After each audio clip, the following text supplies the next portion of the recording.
The Public Utilities Regulatory Authority, Pura, on Thursday launched Guideline for the telecommunications sector. The policy guideline called Do Not Disturb restricts telecommunication companies from sending unsolicited messages to their subscribers without prior consent. Speaking at the event at their office in Caraba Avenue, Pura Director of Consumer Affairs, Mr. Solo Sima, tells the reasons for the policy.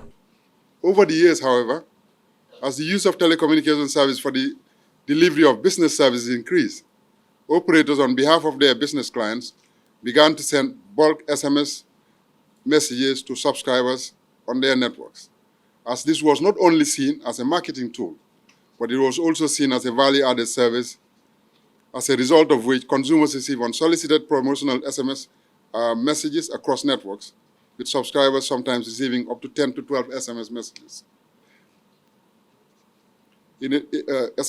in a day, which overloaded their phone storage capacity and became a constant drain and nuisance.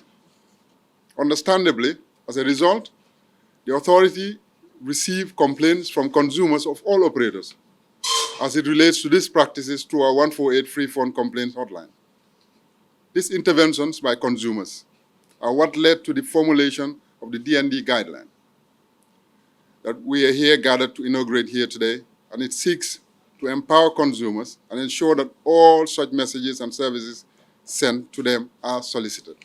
He adds that consumers will now be given the power to choose either to receive or not SMS or value-added texts, autonomic voice calls, and direct marketing calls. I am pleased to announce that from today, consumers will be given the power to choose either to receive or not to receive SMS or value-added text messages, automated voice calls, direct marketing calls. A unique short code has been developed, .1040 has been created, which will be used by all service providers as a means to actualize the request of consumers.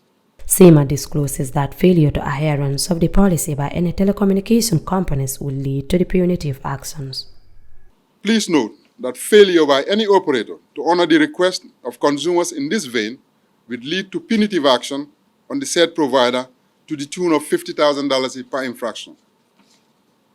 In this vein, distinguished guests, ladies and gentlemen, please note that both the authority and all service providers here present will carry out massive sensitization campaigns on traditional and digital media platforms to sensitize consumers on how to utilize the D&D service.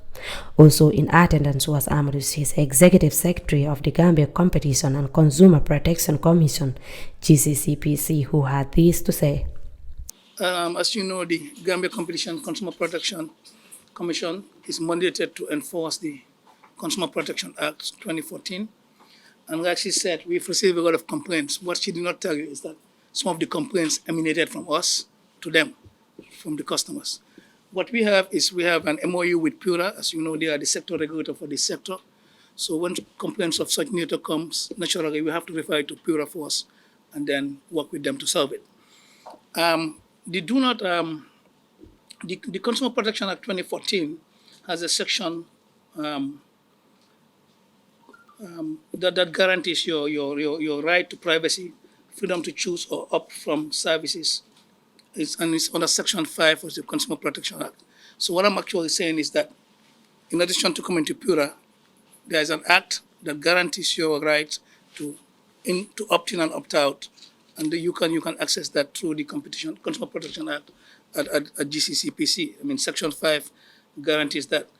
And like I said, we've been working with them on this for quite a long time, so we welcome the initiative that they've taken to solve it, and hopefully that this is done, we can now put a cap. The new platform hopes to provide an avenue to all telecommunication operators in building their database of consumers and their respected areas of interest that they can exploit as a targeted means to engagement with their consumers. Reporting for Kerr, Fatou, I am Ramatulai Jao.